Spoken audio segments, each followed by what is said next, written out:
Question stupide. On dit qu'il n'y a pas de stupide question. Si quelqu'un te demande qui créa Dieu, que lui répondrais-tu? 1. Qu'est-ce que tu le dirais? Zach, de quoi parles-tu? T'es pas bien à la tête. Je pense qu'il y a des questions que tu ne devrais jamais poser. Parce qu'elles sont au-delà de la compréhension humaine.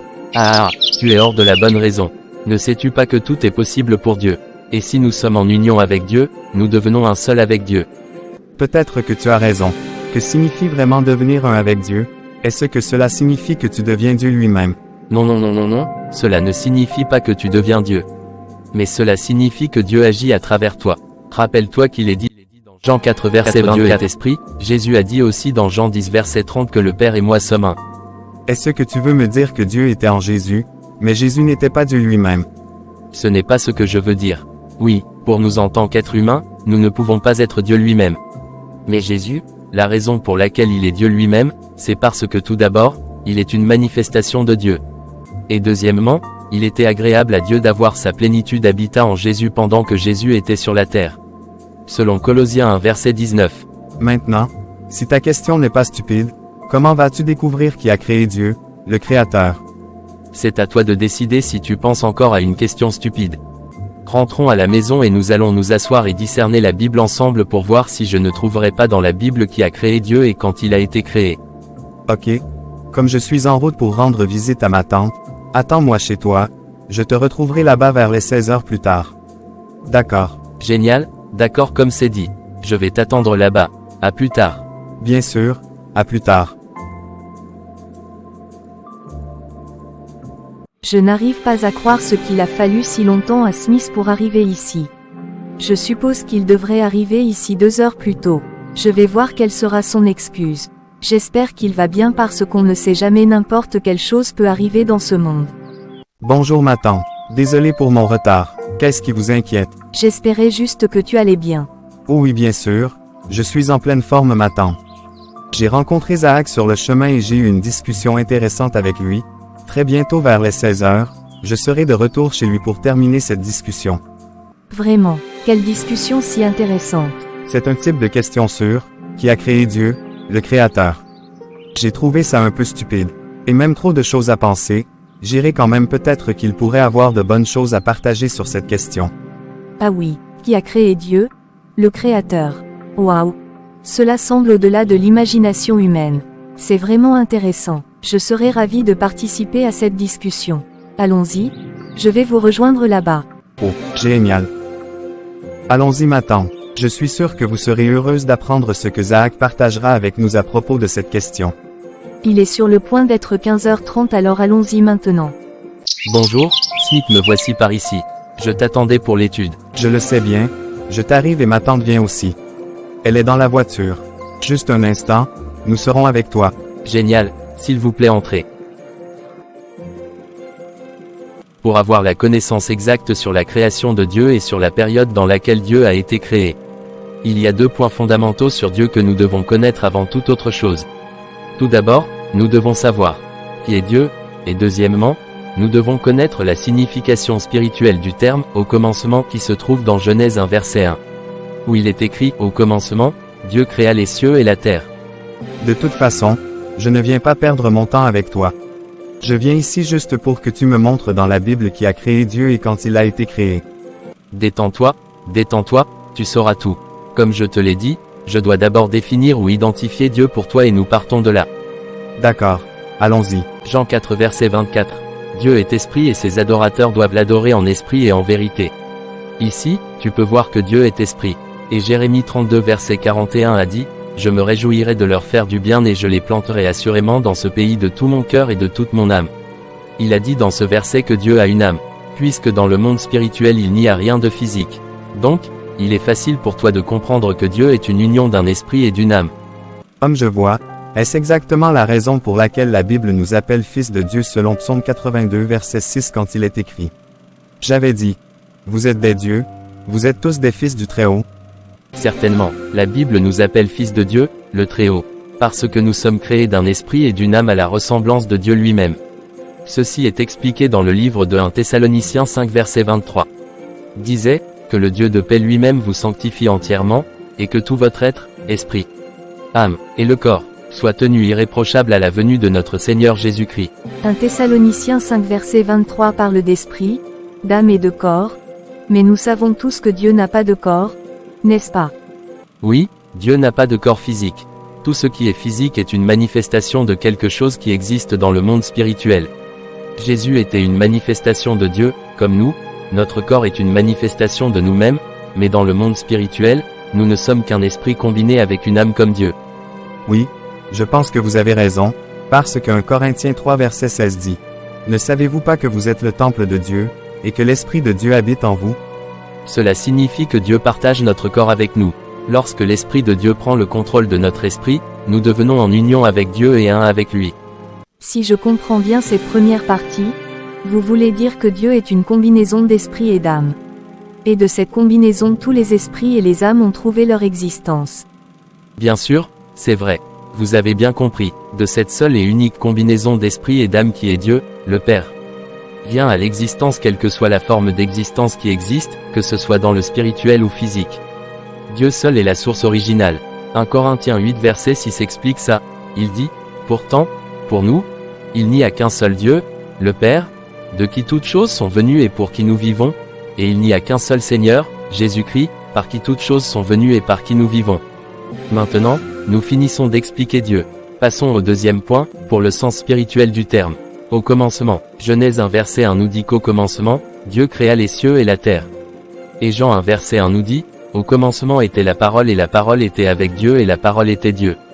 Maintenant, ma question est, qu'est-ce que la parole? La parole est Dieu lui-même comme le dit dans Jean 1 verset 1, la parole était Dieu. Et la parole est Jésus selon Jean 1 verset 14, la parole s'est faite chair et a habité parmi nous. Nous avons contemplé sa gloire, telle gloire comme celle du seul et unique Fils venu du Père, plein de grâce et de vérité. C'est très déroutant cette idéologie, comment la parole peut-elle être Dieu lui-même? Et elle était avec Dieu et finalement quand elle est devenue chair, elle devient le Fils unique de Dieu. Oui, vous avez raison, cela semble déroutant mais ce n'est pas le cas. Permettez-moi de vous l'expliquer à tous. Dieu le Père est la combinaison d'où tous sont venus à l'existence. La parole représente l'Esprit de Dieu.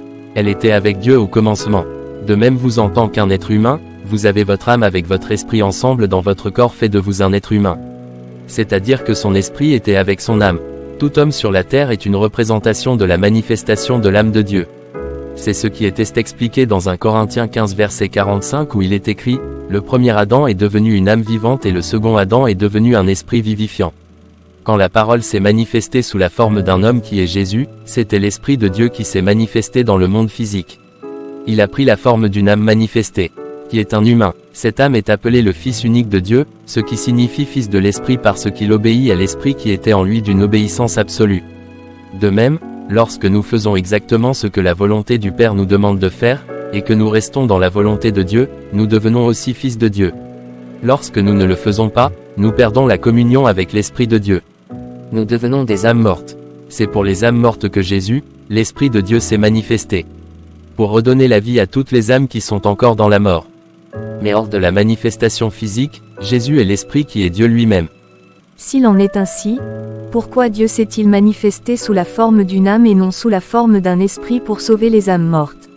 Ah ah ah ah ah ah ah ah j'aime cette question. La manifestation de Dieu était à la fois sous la forme d'une âme et sous la forme d'un esprit. Une âme parce qu'il était sous une forme humaine. Âme signifie subordonné, comme humain signifie serviteur. Le physique qui représente l'âme doit se soumettre au spirituel qui est l'esprit. Il était sous la forme d'un esprit parce qu'il était un homme. Tout homme doit se soumettre à l'esprit du Père. En tant qu'homme, c'est ce que Jésus a fait. Et un homme est une représentation de la manifestation de l'esprit. Et une femme est la représentation de la manifestation de l'âme. Est-ce que vous le comprenez maintenant? L'esprit est le mâle, et l'âme est la femelle. Mais les humains, hommes et femmes, représentent l'âme parce que le Père en tant qu'esprit doit dominer les humains. Ainsi, comme les anges obéissent à Dieu, le Père. Tout homme doit obéir à Dieu. Comme l'homme représente l'esprit et la femme représentait l'âme de même que les anges, toutes les femmes doivent obéir ou se soumettre à leur homme qui est le chef de la maison. Puisque vous expliquez la signification spirituelle du terme au commencement, alors qu'est-ce que cela signifie vraiment d'une manière spirituelle? Sois patient frère, nous y arrivons. Tout d'abord, nous devons vous expliquer Jésus avant le monde manifesté. Oui, J'aimerais bien comprendre Jésus avant le moment de la manifestation. Colossiens 1 verset 15 dit ceci à propos de Jésus. Il est l'image du Dieu invisible, le premier-né de toute la création. Et Apocalypse 3 verset 14 dit ceci. À l'ange de l'assemblée de Laodicée, écrivez. L'Amen, le témoin fidèle et véritable, le commencement de la création de Dieu, dit ces choses. Ces deux versets nous disent en un mot, que le premier-né de toute la création, l'image du Dieu invisible, est le commencement de la création de Dieu. Est-ce que Jésus est le seul à être appelé l'image du Dieu invisible? Non, non, non, pas seulement Jésus. Rappelez-vous que les humains sont aussi appelés fils de Dieu et que les humains sont créés à l'image de Dieu aussi, mais Jésus est le premier-né et le commencement de la création de Dieu. Tout ce que je peux voir à propos de Jésus avant la manifestation, c'est que Jésus a un commencement mais pas Dieu. Pourquoi es-tu si rapide? Je te rase, et tu passes ta main. Tu vas te faire blesser Jeanne. Prêtez attention à ceci, Apocalypse 1 verset 8. Je suis l'alpha et l'oméga, dit le Seigneur Dieu, qui est, qui était, et qui doit venir, le Tout-Puissant. Que signifie alpha et oméga? Le savez-vous? Peut-être pas encore. Écoutez encore ceci, Apocalypse 22, versets 12 et 13. Voici, je viens bientôt, ma récompense est avec moi, pour rendre à chaque homme selon son travail. Je suis l'alpha et l'oméga, le premier et le dernier, le commencement et la fin. Maintenant, nous voyons que le terme alpha et oméga est mentionné pour Dieu Tout-Puissant et pour Jésus aussi. Cela signifie que le commencement n'est pas vraiment un commencement. Cela signifie autre chose, n'est-ce pas? Alors, qu'est-ce que cela signifie vraiment? Au commencement, nous voulions savoir qui a créé Dieu et quand Dieu a été créé, n'est-ce pas? Jean 1 verset 1 nous dit qu'au commencement était la parole, et la parole était avec Dieu et la parole était Dieu. Nous savons que la parole est Jésus lui-même, parce que Jésus est la parole qui s'est faite chair et a fait sa demeure parmi nous, expliqué dans Jean 1 verset 14. Maintenant, laissez-moi vous montrer qui a créé la parole et quand, dans le livre des Proverbes. Écoutez ceci, Proverbe 8 versets 22 et 23. Voici ce que dit la sagesse d'elle-même. L'Éternel m'a créé la première de ses œuvres, avant ses œuvres les plus anciennes, j'ai été établi depuis toute éternité, dès le commencement, avant que le monde ne commence. Proverbe 8 verset 23 nous dit que la sagesse a été établie dès l'éternité. Depuis le commencement, avant l'origine de la terre. Si le commencement, selon la Bible signifie l'éternité, nous savons tous que, l'éternité, signifie une période de temps qui n'a ni commencement ni fin. C'est la même chose qu'alpha et oméga. Donc, pour conclure avec l'étude, je peux vous dire que Dieu s'était créé lui-même selon Proverbe 8 verset 22 parce que la sagesse c'est Jésus et Jésus est la parole est Dieu lui-même. Quand faut-il créer? Il est évident que Dieu s'était créé lui-même depuis l'éternité, depuis alpha et oméga, avant toute chose, avant ses œuvres les plus anciennes. C'est ce qu'on appelle l'autocréation de Dieu. Waouh! Je ne croirais jamais qu'une question comme celle-ci puisse avoir une réponse. Je suis vraiment impressionné. J'arrive à comprendre qui a créé Dieu et quand il a été créé. Oui, c'est impressionnant de savoir que Dieu s'est créé lui-même, avant le temps, depuis l'éternité. C'est pourquoi il est l'alpha et l'oméga, lui seul peut être le premier et le dernier parce qu'il est avant et après le temps.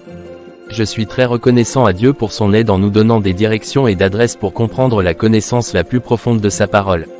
Si vous arrivez jusqu'ici dans la vidéo, je vous en félicite. Avant de quitter la chaîne, abonnez-vous, donnez-lui un coup de pouce, partagez-la avec vos amis. Et n'oubliez pas non plus de nous laisser un commentaire. Faites-nous savoir ce que vous apprenez de nouveau de cette petite vidéo, merci. Je vous revois à la prochaine vidéo.